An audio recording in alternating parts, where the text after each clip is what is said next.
Hello, ladies and gentlemen. It is another edition of the MSP Initiative, MSP Talk. It is December 10th.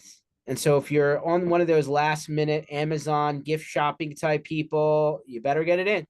You better get it in now. I don't want to hear any excuses. We told you, you're behind. Should have been doing the Black Friday shopping, Cyber Monday shopping, get all the discounts. But yeah, now's the time. Get all those orders in. I actually know people who bought again, and now returning already because they bought too much. So if you're not already in that boat, you're behind.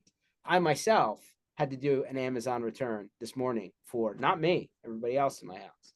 Anyway, welcome to the MSP Initiative, MSP Talk. Again, December 10th, we're going to do some housekeeping like we do in the beginning of all of these sessions.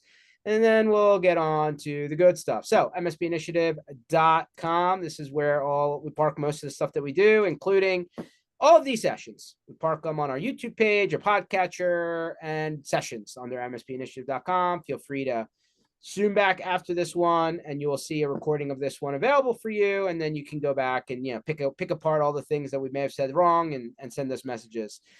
We did 2 sets of MSP Community Minds this year, one in Nashville, one in Denver, and then we were in Denver the year before. I think we're going to Dallas for sure this upcoming 2025. We're going to be doing another one of these MSP Community Minds. Stay tuned for more information.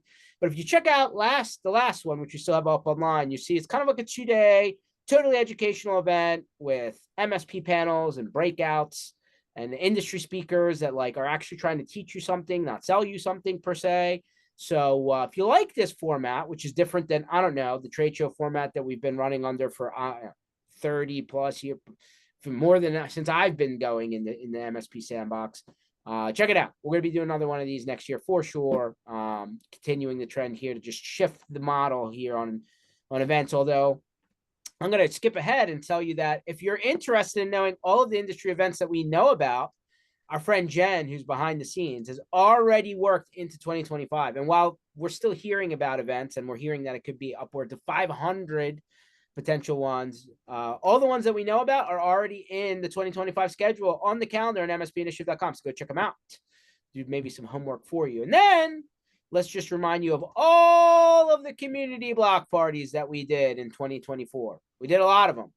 So if we didn't catch you in Orlando or Berlin, Miami, Sydney, twice, Dublin, we were in Dallas for an Enable conference. So we had a lot of them, including our big one. So if you want to go to facebook.com/MSP Initiative, all of our, go there right now. If I can spell initiative properly. Yep, there it is. All of the albums are under photos for all of the parties we did this year. So check them out, including Flow Rider and Sydney and Dublin, Berlin. Check them all out. Got a lot of good stuff there. Relive the moment for sure. You might need to be signed into Facebook to see them, but everybody has one of those accounts, right? So check it out. It's all there. And then community offers is still online. If there's any offers there that you might be able to take advantage of, great, awesome. mspinitiative.com. We're at the end of the year, so we need to plan for next year, which is already happening. How many block parties can we do in 1 year? I think 2024 set the bar. That and how many events can you run in the same week? Don't recommend you should try those unless you absolutely have to, but they're fun, especially if you like, flying in between events while the events are still running. But I digress. Our guest on today's show may not be well known on, the street, but that's okay. We're going to give him a chance to introduce himself for all your MSPs out there. Aaron Peterik, how you doing today, my friend? Doing well. How are you doing? It's good to see you. I got a text earlier today from our mutual friend Juan. He's like, "Hey, how you feeling?" And I was like, Juan, a year ago today, that answer was 180 degrees in the other direction than what it is now. So much better than I was last year, which is good. I remember coming off of all these events, and I was literally just shot for 2 months, a lot of urgent care visits, a lot of meds, which turned into a lot of actual doctor's visits that aren't the urgent care, and so on and so forth, which, started me on a track of trying to get all my stuff in order because I was in bad shape. But hey, life on the road. Seems great on all the feeds, on all the social apps, but in reality, it's a tough gig. Mm, yes, it's exhausting. It's expensive at the same time, and yeah, you leave those events and you're like, man, what just happened? And the reality is the work just starts then, right? You go, you have great conversations. You meet lots of new people, catch up with old friends. Hopefully walk out of there with some potential business down the road. But I mean, yeah, I mean, the work just starts. I So agree with you. We probably are on the same track here, but and I know we talk about this a lot on the podcast across the year, but events, right? Is probably like for every MSP out there, you probably don't hear about this other than people like us just clamoring because like somewhere in behind of a lot of SaaS vendor companies in the MSP sandbox are money people, mhm. which could be VC, PE, private investors, angel investors, whatever. Somebody that you've borrowed money from, right? And they run off of what, and I haven't watched Shark Tank religiously, but I was on it for a while. And you had like Mr. Wonderful and you had Mark Cuban and all these guys, right? Like I call them Shark Tank Analytics, right? And like, by the way, that's just what I like to call them because everybody knows what Shark Tank is. But like, cost of customer acquisition is a huge metric. And so as an MSP, that's no different, right? How much time and money, because time has a dollar cost to it, does it take to get a prospect in the door and get that prospect to transact it, right? And I just saw a clip from Mr. Wonderful, and this is why I bring all this up, that a lot of the problem with companies in America, but I would say this is a worldwide problem for any business, but let's just worry about where we're at right now, is that the cost of customer acquisition is too high, so high that it exceeds the lifetime customer value of that account. So what does that mean? If I take what I believe I'll generate in revenue off of an account, let's just say in 12 months, and then like that, let's say the average MSP account lives for 3 years. That's why we always hear about 3-year contracts. But let's just say between 1 and 3 years, that customer will live in your transaction, kind of log, right? But if the cost of generating that account is higher than the profit you're going to generate from that account over the lifetime of that with your business, that's how companies fail, right? Yeah. Like, Oh, hopefully I'm not talking like textbook crazy. Like this is no. simple math, right? It's very simple math. I think part of the problem is a lot of MSPs who are usually watching this type of content will tell you, I look at the bank account at the end of the year, but I couldn't tell you what account's profitable, what's not, other than gut, right? Because like I'm in the trenches. Figure that out as soon as possible, because for any business, if you don't know what accounts make you money and what accounts break even, what accounts lose you money, how do you know what the right account is? How do you know what the right target customer is? All that being said,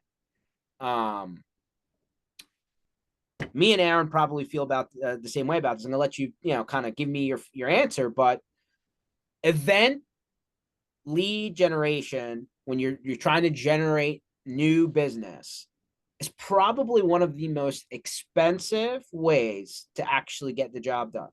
We can talk about different marketing avenues and digital and SEO and AdWords and social media influencers and all, like so many different avenues. Outbound marketing, cold calling still works, believe it or not.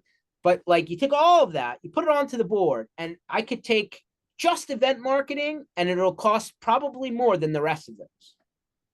Oh, I'm willing to bet 100% that's the case, right? You mentioned it earlier earlier today here. There's, 500, if not more, in-person events. And, this isn't, inclusive of, webinars and all the other, areas that people can go to learn and try to grow their business, right? Ultimately, you know, these events are intended to, learn, educate, from an MSP perspective, and from a vendor perspective, it's intended to try to drive some sales and grow your customer base, right, and ultimately drive revenue. It's a massive topic of conversation. right? I know you and I both go to a lot of events, and we haven't really talked about this too much, but I'm guessing that you typically see the same MSPs at a lot of the events, right? And It's you it's know, it's interesting. I do have some quasi macro metrics for what it's worth, because like this topic comes up not just on this, but in a lot of places. A lot of the bigger conferences, the one we all complain about running on the old blueprint, where everything's a tax, and the air that you breathe may cost you money. Um, Actually have somewhere like a 40 to 50% attendee turnover year over year. hmm, So if I go to, and we can name them, it's fine, like IT Nation in Orlando, for example, mhm, or DattoCon Miami. The other Kaseya big annual event is in Vegas. I think they call that Connect Global. yep, Enable has a conference that they shift every other year between Europe and the US. They call that Empower. Um, PAX 8 Beyond, right? In Denver, for example. If you were to get a list of attendees of an event in 2024, go back to that big event in 2025, I believe you'll see a 40 to 50% turnover of people who are at the event next year that weren't there this year. yeah, Now, that's the big guy, right? Where a lot of things are going into how people are getting to those events, because they're giving stuff away, they're hosting people, right? They're people getting flown in on somebody else's dime kind of thing, right? So that changes the agenda for sure. But I think those, if we're just talking about the big ones, and how do I categorize big? I don't know. North of 500, 1,000, right? Plus, right? Like the big, bigger than the smaller regional events. But that changes when you're talking about the smaller regional events, right? yeah. Well, for sure, for sure. So the overlap is hard. And I think I maybe ran into the end of you talking to Jen, before we kicked off the show. Like, one of the hardest things to do, I don't care, like, forget vendor, forget MSP, just in business, it's tracking ROI. If it's a Hmm. simple business, maybe it's easier. It's a more complex business, maybe it's harder. But when we're talking about event marketing, and when you start hitting multiples, right? You ran into somebody at this one, then this one, then this one. How do you then account for, well, where did my dollars get spent versus, well, how did they come back to me, right? It starts to get Hmm. harder when you split it apart like that. Yeah, it's extremely hard to measure, right? And being that we're almost at the end of the year, I'm willing to bet that a lot of our listeners and everyone is in 2025 planning, right? And as Should you be. build your plan and you're thinking about your objectives and what you want to achieve next year and how you're going to get there and so forth from a sales standpoint or whatever, um, events is a big part of that, right? Where do we want to spend our time and effort? How do we show up? Do we sponsor this one? And how, what level of sponsorship do we do? And okay, now we're going to spend $50,000 in the month of February to go to this particular event, and and that's just to sponsor. Then there's the travel and entertainment costs and the setup and breakdown and the shipping and all that stuff. I mean, it's massive, right? And so as a if you're a CEO, if you're running these businesses, the question is, okay, well, yeah, we could do that. What do we get out of it, right? What's the benefit, right? And all that kind of stuff. Who's the audience? And it's tough, right? It's tough. You sort of have to sort of place your bets, a little bit, and really, really hustle and network and do all the things necessary to have a good event. When you're at the event, you really got to be out there and spending a lot of time and lots of conversations and really sort of lose your voice, so to speak. And then, but again, that's just all the pre-work stuff, right? The real work, the real business, really happens after that event. And so you need to have a plan in place, a process in place, clear roles, responsibilities on who's going to do what and when and how and so forth. And so, and then so I think before you know it, you're at the next event. the biggest part of all of that, I think, is if you're not following up consistently post, like Mm-hmm. if you're not, diligent, like one interaction point's not going to do it. Right. Right. Yep. So if like you're not consistently following up to try and, get, generate your dollars back, right? Mm-hmm. And Yeah. you'll lose. The house will win. You'll Yeah. lose. Yeah. Well, there's been some, a lot of studies on a lot of this, right? And I think the latest, statistic that I saw was it takes 28 touch points before a buyer decides to purchase something, right? And so, if you're talking to, a new customer, for the first time, well, congratulations. You have 27 more touch points you need to make before they decide to do anything with you. And so, what does that look like? What's that follow up? What kind of messaging are you doing? Social media? It's a whole thing, right? And so there's so much that goes into it. To get to 28 touch points, which again is the average, that takes a lot of time, right? You got to build trust. You got to have good content that they want to keep coming back, and so it's a lot of effort, but it's a good challenge to have, right? It's exciting at the same time, and with the number of vendors in the space these days, the number of MSPs that just continue to grow and grow, and the threats aren't going anywhere. Statistics show that ransomware continues to go up, and the level of phishing attacks continues to rise. I mean, it is this channel and everything is just, it continues to almost double down every single year, and so That's true. it's exciting to be a part of. I often think about from like a bigger picture standpoint, like what do we do, and a lot of us are keeping small businesses in business, right? We're protecting their business, we're protecting their livelihoods, we're protecting their families, we're helping the owner of this business keep his or her employees employed, and keep their families and their kids going to school and being able to do all the activities and so forth. And it's obviously a very macro conversation at that level, but a lot of the work that we do on a day-to-day basis, you guys, our company and hundreds of other companies, it's exciting. I often think of MSPs as sort of the superheroes of our economy, right? I think they do so much to help keep our business and our economy running, and I a think bunch they of don't local get heroes. I think they don't get acknowledgement for that, to be totally honest. 100%, I think they right? probably get gypped a little bit in how integral they are, Yeah, to the lights being on. But I kind of skipped over a part in the beginning, right? I didn't let you kind of talk about your story and your background and your journey to how you got to today. And then, once we get done with a little bit about you, then we can talk about your company and what they do. So feel yeah, free, walk us down memory lane. yeah. Wow, it's yeah. I mean, I've been in sales and marketing types of roles for over 20 years. Similar to a lot of people that sort of come into this IT MSP channel space and so forth. My background is not in IT. It's not a technical background. Again, it's more on the sales marketing side. And so I've been in many different industries actually over my career. So the first half of my career, I spent at General Mills, and so I was a Cereal company. sort of a sales marketing guy there, working in consumer products goods industry, selling Cheerios and all sorts of cereal, selling Progresso soup, Yoplait yogurt, Green Giant vegetables, Old El Paso Mexican food, and the list goes on, right? And so if you were to walk down every single grocery aisle in your local store, you'd see a General Mills product in literally every single aisle.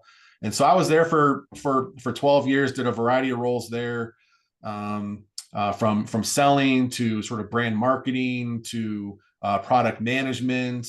I actually finished my the last year and a half to 2 years I was there doing continuous improvement. So working on how to save people time and money and energy, so to speak. How do we do things faster with the same resources or less, and so forth. So that was a great experience. I learned a lot about how to analyze data. I worked on the Walmart account, and anyone that's worked in the Walmart account knows that the way that they analyze data is second to none, right? We were analyzing sales by the hour at certain points. So just unbelievable.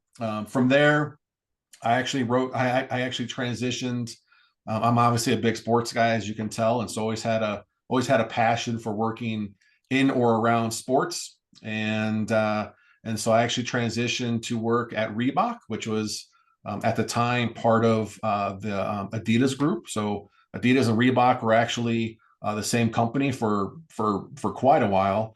Reebok was purchased about a year or two ago, and so they're actually separate now. But yeah, I went from selling groceries, selling to like the Targets and all the grocery outlets to selling and managing the sporting goods channel for Reebok. So I remember early on when I first started, they sent me all sorts of product, to demo and use during sales. And I remember showing back up to my house, and I had probably 50 boxes outside my front door. I couldn't even see my front door because I had boxes of shoes and apparel and accessories and everything that I needed to sort of go through and eventually, present to my buyers at the chains I was managing. So I was there for about 2 years. That's actually what moved me out to Denver, which is where I live today.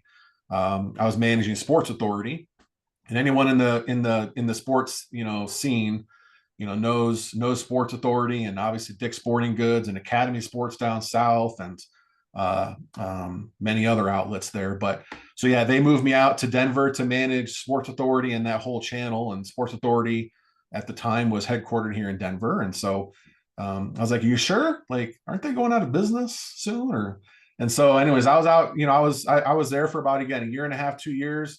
Sports Authority eventually went out of business, so that was a lot of fun figuring out how to manage all of that, and that was quite the time. And so from there, I ended up moving over to sort of medical. I always wanted to, from there, I was like, God, I've been doing sort of retail and consumer product goods for a while, and so I moved over to medical and technology a little bit. I worked in the dental industry actually for a little while. I was selling.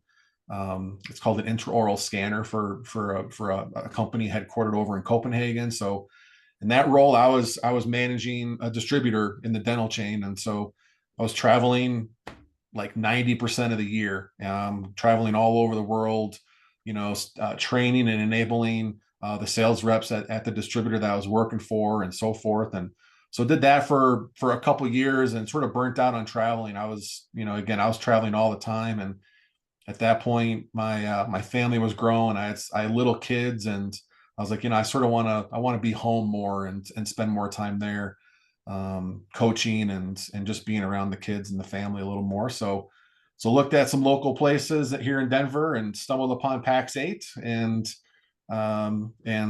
heard great things about them, talked to them. It just felt like home to me. It felt like a good fit. And so ended up working over at PAX 8 for the last 5 years. I was doing an account management sort of sales job over there, and then transitioned the last couple of years I was at PAX 8 into their sort of vendor management team, where I was managing and leading the relationships between PAX 8 and all of their vendor partners. And that's how you and I met, thankfully there, and built a good relationship. And so again, was at PAX 8 for about 5 years, and then recently transitioned to the role that I'm in now at Zero Networks, which is also, it's a security vendor in the MSP space here, about 7 months ago or so. And so they brought me over to really launch and grow the MSP channel for Zero Networks and how we go to market there and all that stuff. So yeah, Wow. I mean, that is quite the journey, my friend. I mean, yeah. Reebok, I'm sure you got a lot of good gear out of that.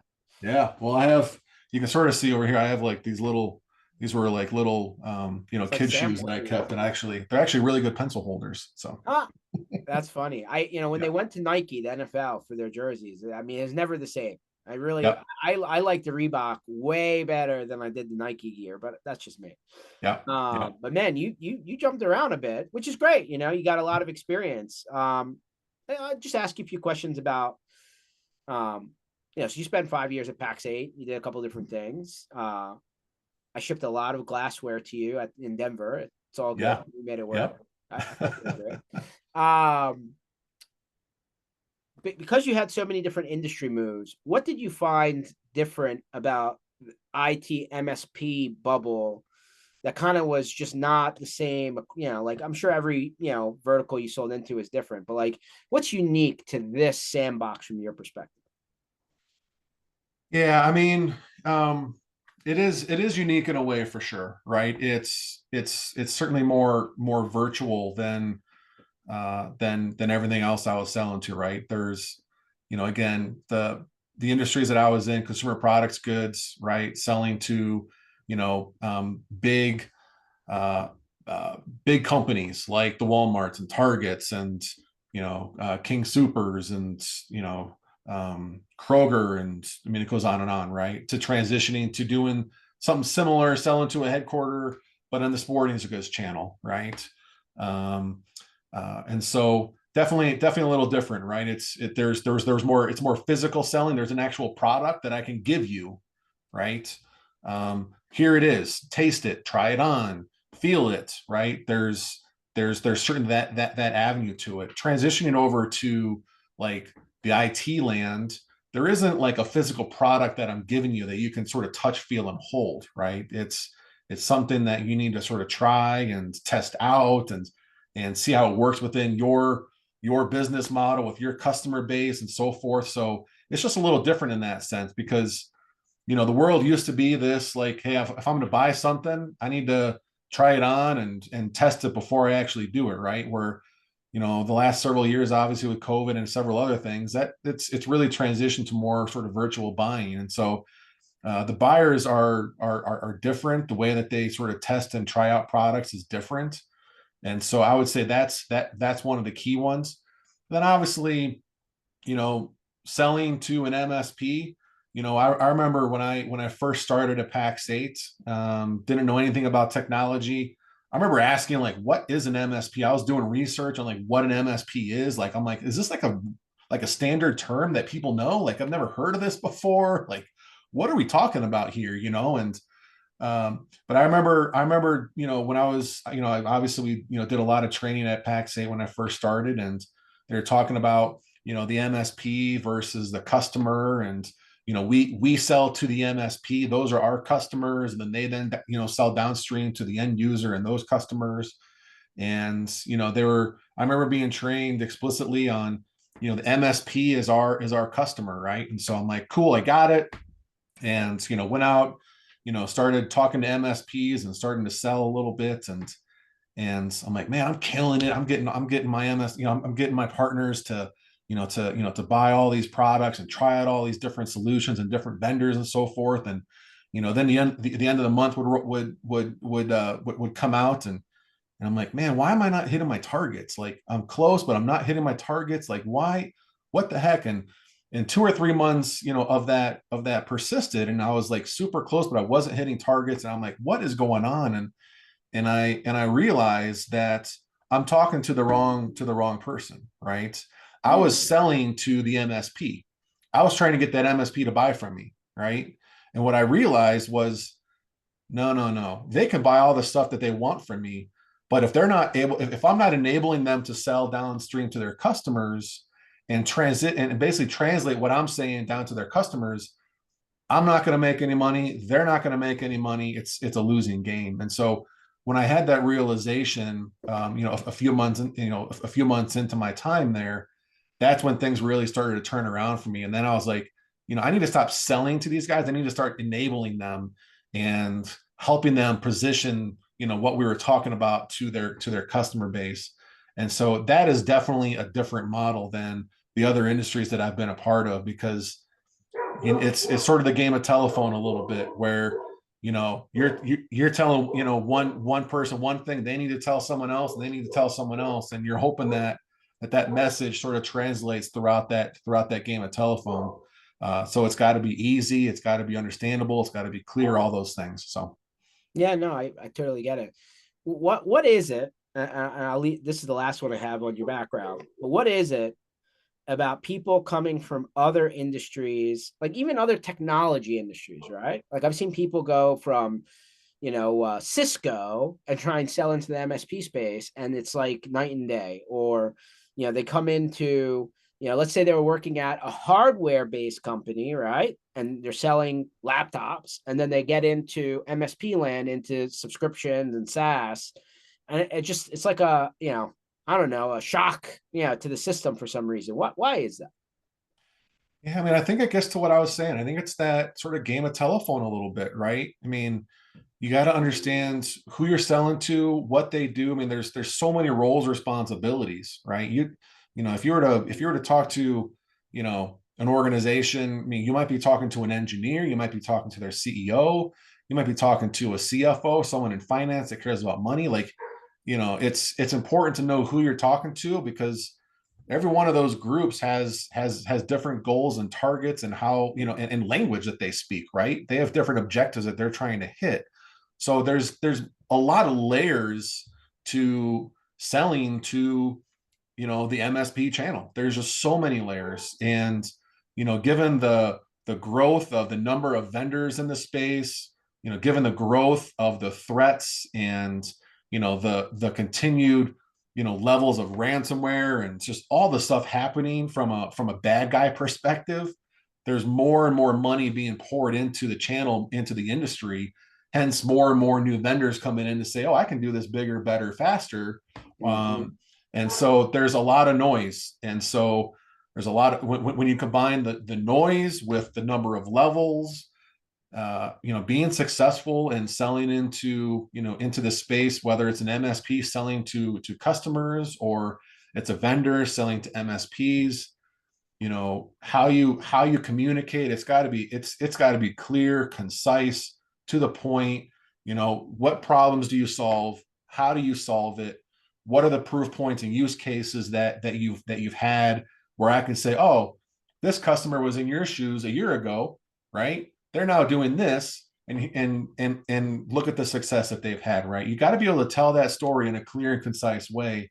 And, in my last role at Pac States, I worked with, about 100 vendors at the time that they had.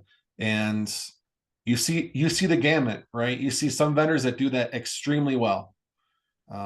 They're they're easy to sell. They have an easy go to market, and they have easy pricing too. We haven't even talked about pricing, right? They have an easy pricing strategy. And then you see the other side, where, they'll have, 100 SKUs. If someone asks them, "Hey, what's your cost on this? What's your price?" It's a 30-minute conversation before they land on what the price is, because there's so many variables, and it becomes very complicated and convoluted. So I think it's just there's so many layers and levels to it, that, once you sort of see that and understand it, then it's a matter of, cutting through all that noise, and saying, and just making it simple. That's fair. So your role now at Zero Networks, we're gonna learn a little bit about what Zero Networks does, but just to make sure I got it right, is like you're building out an MSP program for Zero Networks, right? Like they're at, they're getting 2 feet in, jumping into the deep end of MSP land. So, we'll talk about how you structured your program and stuff, and I'm sure you learned a lot, being on the other side here, but man, the way the MSP programs are structured have dramatically changed over even the last 5 years. I mean, in that time, NCE from Microsoft showed up on everybody's doorstep, or, everybody went from month to month to, lock in contracts on terms, 1 year, 2 year, 3 year, etc. Or pre-billing versus post-billing. And like all of a sudden you almost needed a separate billing engine inside the MSP to even keep up with it, right? Because it started to get super complicated. So I'm curious to hear a little bit more about what things your network solves for, as it from an MSP perspective, and then how did you take all of that information that you learned on the other side and create a program that hopefully is easy for the MSP to jump into? Because man, say that, I don't know what your opinion is. I think the average MSP has at least 40 vendors, 40 technologies, software companies, hardware vendors, warranties, whatever, internet providers, you name it. And like by the time you add it all up, that's a lot to keep track of. It is for sure. And again, one of the layers and challenges of selling in this space. So yeah, so Zero Networks it's a network security solution. We do microsegmentation. Microsegmentation is essentially a way to divide your network into the lowest possible denominator. Meaning, if the bad guy gets in, gets past your perimeter defense, right? What do you have inside the house, so to speak, to prevent them from going room to room to room, right? And so that's what Zero Networks does. We actually we protect the inside of the house, so to speak, right? So if the bad guy gets through that window that is cracked in your house in the bathroom, right, without any kind of segmentation, what that bad guy is going to do is they're going to go from the bathroom into the living room, and steal your jewelry. They're going to go up to your bedroom and steal the cash. They're going to go to that drawer in your kitchen and steal those passwords that you think are safe. And they're going to go throughout your entire house and take everything. And once they have everything, if you want that back, you got to pay for it, right? And so what we do is we say, hey, if this window's cracked and someone gets into your bathroom, so to speak, or gets into this machine because they clicked on something or whatever, right? Which is gonna happen. We all know it. Statistics show it. They're gonna get into your network at some point if they're not in there already, right? And when they get into that bathroom, what they want to do is go to the rest of the house. They want to go throughout the rest of your network and take everything, get all your data, right? And so what microsegmentation does, and what we do is we say, okay, they've gotten into your bathroom. Well, we're going to prevent them from going anywhere else. They're not going to be able to go out of that bathroom without validating who they are and doing all sorts of other things, right? And so we're going to essentially lock them in that bathroom. And so what happens is they're in that bathroom, they're like, I can't get out. And so what happens is they eventually just go back out the window and leave, right? That's obviously a success in our world. And so that's what microsegmentation is. It's essentially creating these little networks in your network to prevent any kind of what we say lateral movement. So in that example, lateral movement would be going from the bathroom to the bedroom to the kitchen to the living room and so forth, right? So is this happening at the switching hardware level? Is it like a software conversation? Like, and then modern day, right? Like, I take my laptop, I'm going wherever, airport. I mean, there's a lot of different applications on my system, right? Like, yep. I'm gonna have my CRM, I'm gonna have Microsoft, I'm gonna have communications, I'm gonna have chat, I'm gonna have email, like all this stuff. Like, are we doing it down to the application, or how is that? Just want to go a little bit deeper there. Yep. Yeah. So it happens at the application level, at the asset level, basically, as well, right? So your machine, your laptop that you're talking about would be like a segment, right? So if someone was to get into your machine, they wouldn't be able to then access the servers and other machines and other applications that you're talking to as well, right? So it's essentially blocking that down. And then we're creating rules and policies as well, right? So there might be a rule and policy that says, okay, anyone that's accessing this server has our sort of crown jewels, our sensitive data on it. Nobody can access that before they do MFA and other things, right? They have to be approved for that, just-in-time access, that kind of stuff. So it is a true zero trust platform. And so that's a little bit about what we do. I don't, we can get into the details and more more in the technology and so forth, but from a high level, that's what we do. So, part of the reason I came over to Zero Networks was because of that opportunity, right? A lot of MSPs that I talk to today, they're doing some segmentation. They're doing like VLANs, or they have a VPN, or they have a ZTNA, a ZTNA solution kind of a thing, and that's really a matter of what can come through the door of your house, so to speak. But very little are doing true segmentation, and the reason for that is not because they don't want to do it. It's because a lot of those sort of legacy solutions out there that does micro segmentation, they simply don't play in the SMB space and certainly with MSPs. And the reason for that is because to do micro segmentation historically, you need to download an agent on every single asset, every single machine, every single server. And going back to what we were talking about before, there's a lot going on. There's a lot of noise, a lot on the MSP plates. And so I don't know, an MSP in the world that's like, yeah, let me go download some agents. Let me take months, months out of my time to go physically touch every single machine to download Well, I something mean, that is then going to be RMMs able to and stuff segment. make that easier. I think the concern is that there's 18,000 agents now, right? Now the computer, like, Right. ever complain with the number of icons you have in the tray? Now all of a sudden, just to like, and like security has become ballooned into like, well, now you need 12 different security layers, right? Because this guy does this one thing, this guy does another one thing, and then by the time you're done installing all of those agents, does the computer even run well? Like, I think No. that's the bigger Yeah. problem these days, right? That everybody requires some sort of agent to run.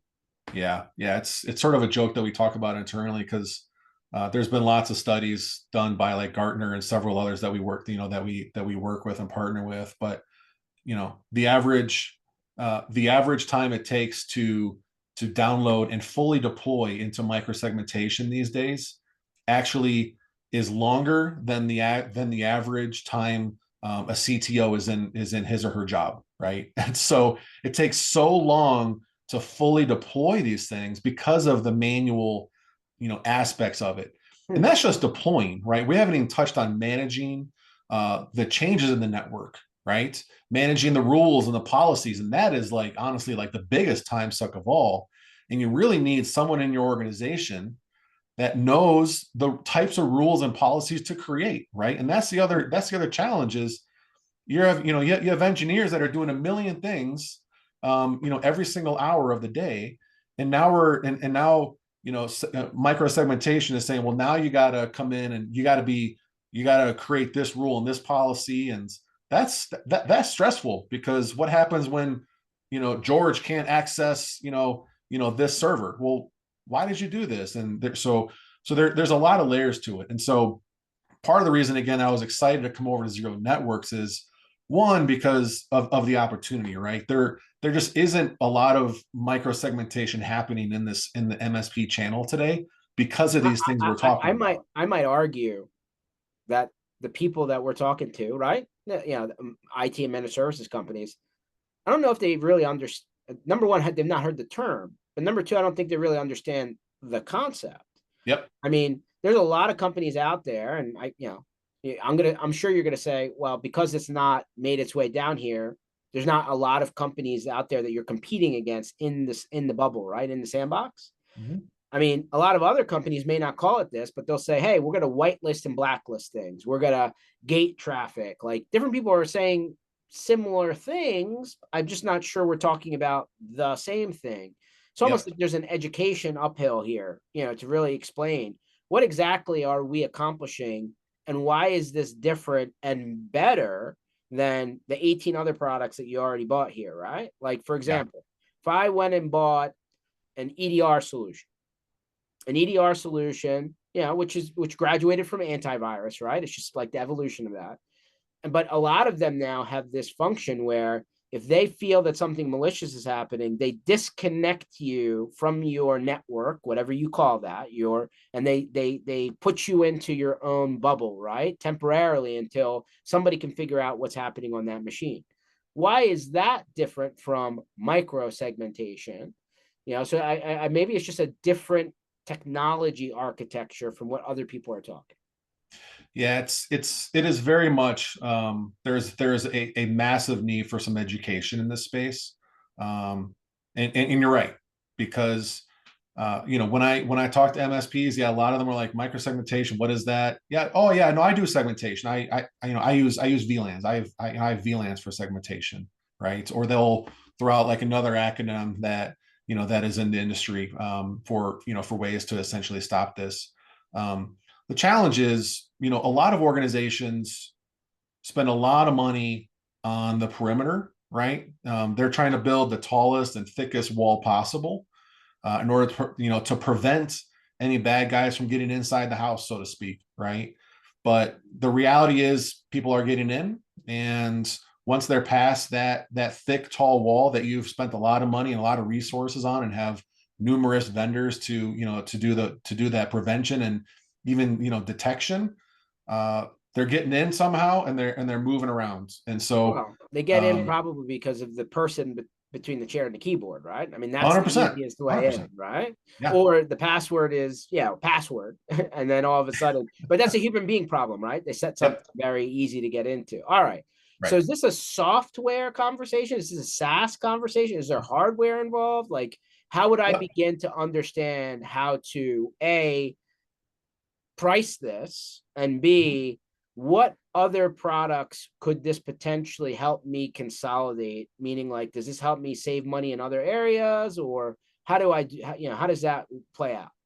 Yeah. So one of the reasons that I'm excited about, the opportunity here with the MSPs, and all the conversations I have there, they're all going really well, and there's a lot of light bulbs going off. But yeah, I mean, again, historically, to do any kind of segmentation like that, you need to download a physical agent on everything.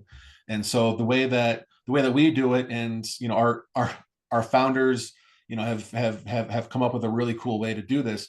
We're able to actually segment your entire network, over the course of a couple of weeks, because we're not requiring an agent to be downloaded. Now, we can do that for certain networks, and each network is very unique. Has a unique setup. But what we do is we actually do this, via software. So we actually attach into the firewall. And so what we'll do is we actually install like what we call a segment server, which is just a virtual machine. And what that does is it essentially just watches the traffic. It sees what you're connecting to and how frequently how frequent you're doing that, and so forth. And it's going to auto create these rules and policies. And then a couple weeks later, what we do is we actually sit down with them and we say, okay, here are those rules and policies, and the traffic that we've seen. We can make some tweaks there. And there's actually been a few meetings that I've been in with partners, where in that meeting where we sort of sit down and say, okay, here's the traffic, and here's all your assets, and here's all your machines and servers and so forth that you have in your network. One is pretty enlightening for them in that conversation, because it really sort of maps out all the connections that are happening, as well as the frequency. But there have been some cases where we sit down in that conversation, we say, hey, there's this machine over here that's accessing these things, but it's unlabeled. We don't know what that is. And it actually turns out to be a threat actor in the network watching the traffic, right? And so we've actually, been able to stop, potential ransomware threats from even happening because of that. And so, we're then able to then disconnect and so forth. But yeah, it's a really interesting space. And the way that we're able to to deploy quickly and easily, it doesn't require a degree and rules and policy creation for networks and connectivities and so forth. We do that policy and those rules, that rule creation for you based on all the experience and so forth. And then again, the way it's managed is super easy. It's in one platform. If you get a new user, a new employee, you're able to then just sort of add them to the segmentation already in place. Super easy. So, again, a lot of this stuff that MSPs are really looking for, right? Ease of management, ease of deployment. The way we go to market from a pricing perspective is extremely easy as well. We want it to be easy to understand, because at the end of the day, we don't want MSPs, customers spending any time on rule and policy creation, right? Let them do what they do best, which is the business that they're running, and not on the back end of network security. So is this based on how many physical locations, how many machines behind each location? How do you still have the agent for the roaming remote person that gets on the airplane all the time? Just try Yep. to zoom out here a little bit. Yep. Yeah. So we have an agentless model, and that's what 90% of our customers use, just because of that ease of deployment and ease of management. Mm-hmm. But there are certainly situations where an agent is really required for whatever reason, and so we have that model as well. We price by asset or by endpoint, and so there's workstations, there's servers, and so depending on the number of workstations and servers that you have in your network, you can have those in what we sort of call learning mode. and monitoring, which is just it's not an active license. But if you want to activate that, then that's when the the price would come into play. Interesting. Okay, and then your program that you built out, is this a monthly thing? Is there a commitment? Is there a minimum?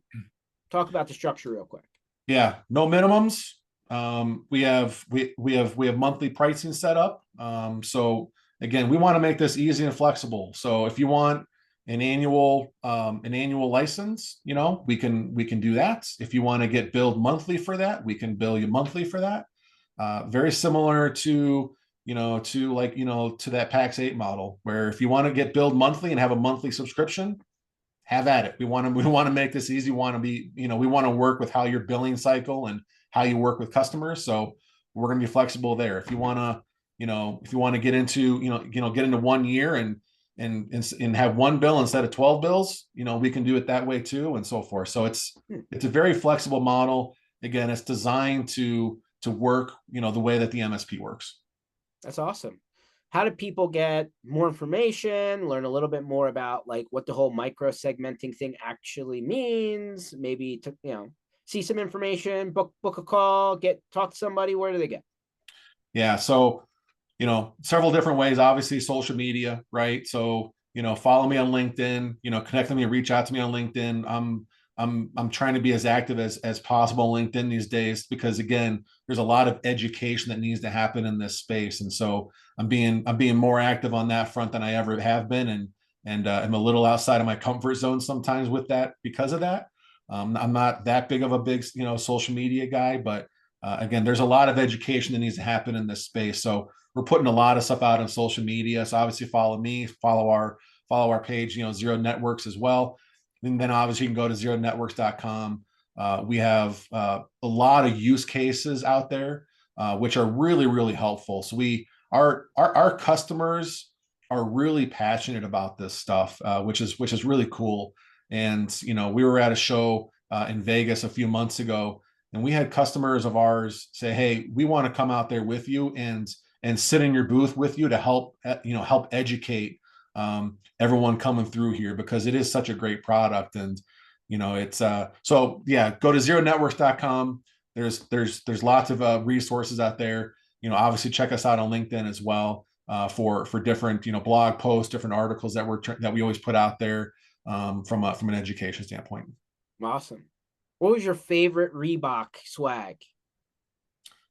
Ooh, the Iversons. Okay. Well, as a Philly guy, I appreciate that answer.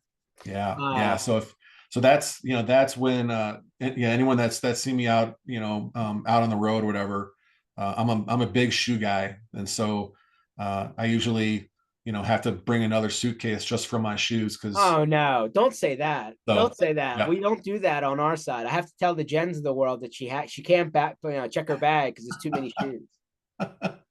Yeah, well, my It problem was 10 is days. Yet I Yeah. didn't check a bag at that same time. Anyway, keep going, Aaron. Yeah, no, I would say yeah, definitely the Iversons. Those are a classic shoe, and so I have a few Iversons in my closet that I'll pull out every once in a while. That's awesome. Well, we'll have to work about you not packing an extra bag just to bring your Iversons around, but clearly you enjoy them. Thank you for joining. If just in case you're listening to the audio portion of this, Zero Networks, like there's no special spelling, ZERO. So just check those out, zeronetworks.com. Aaron's last name, in case we didn't, make sure you know how to spell it. You can search him online, Peterik. So look him up on all the social media platforms and feeds. Sounds like he's connected and he's got all the apps, coming in on all the tools. So, reach out to him as he's continuing to build out this MSP program over there at Zero Networks. Learn a little bit more about that. Looking forward to seeing you on the road. Hopefully by that point, we're not checking a bag for all the Iversons, but you'll be bringing Iversons along. I have to check those out. I'm sure we'll see you on the road next year, and looking forward to definitely to what 2025 brings. But before anything else, from a technology standpoint, in Philadelphia, it's going to be the playoffs, and we're hoping that comes through South Philadelphia for the NFL. So Yeah, well, anyone watching virtually here, in my background I have a Bears helmet. So yes, I'm a Bears fan. sad to say these days, tough time to be a Chicago fan. We fired our football coaches. We fired our hockey coaches. The Cubs are the Cubs. And the White Sox are the White Sox. So yeah, it's a tough day to be a Chicago fan these days, but we'll turn it around at some point here. Let's look forward to the new stadium they talk about building over there, huh? Yeah. Well, that's a whole nother thing. We don't know where the stadium's going. It might be in the city, it might be out of the city. Hell, it might be floating in Lake Michigan these days. I don't know, but yeah, we have a lot to work on there. But no, 2025 is going to be great. It's going to be an exciting year for for all sorts of reasons. We're launching at PAX 8, so we're actually going to go. We're launching this week, actually. So if you're a PAX 8 partner out there, you can actually see us in the marketplace today. You can start to transact later this week, actually. So that's exciting. I'm going to be launching a new podcast myself as well next year. So excited to do that and connect with, various folks across the channel and talk to, many other MSPs and, vendor folks and all sorts of stuff similar to this a little bit. And so excited for that. And yeah, we'll obviously be out on the road at lots of different events. I think we're going to average like 2 events a month. And if you're listening to this, I'm sure you've been to the MSP Initiative events, whether it's the actual event or if it was the block party. But so I'll be at all of those next year, so I'm excited for that. And if you have not been to one of those events that MSP Initiatives throws, highly recommend it. Right, we talk about education, we talk about networking and so forth, and the team that George has over there with Jen and others, they're doing tremendous things. So very highly recommend attending those events. If you're going to a large event, like I say, IT Nation or whatever, they have block parties. Make sure you go to those. Those are so much fun. And hope to see you out there. Thanks for the love. Jen, what was that shoe you got from Flowrider? Oh, the Air Force One. Oh, yeah. Yeah. He handed it to you too. I was hoping he would throw it because I was a few rows deep, but it didn't happen. Oh yeah, Jared, who was on here last week, was like, I saw you walking around like clutching that thing like it was about to blow away or something. Oh boy. Well, we know people love sneakers around here. Thanks for watching, guys. You'll find this session was recorded and available at mspinitiative.com under sessions, YouTube, podcatchers, all that good stuff. Follow Zero Networks and Aaron Peterik. We'll catch you guys on the next one. Hopefully you guys have a good holiday season coming up here, and we'll keep doing these all the way up until we break for that last week in December. Thanks for jumping on, Eric. Catch up with you later, my friend, and take care, everyone. See you on the next one. Yep. Happy holidays. You too.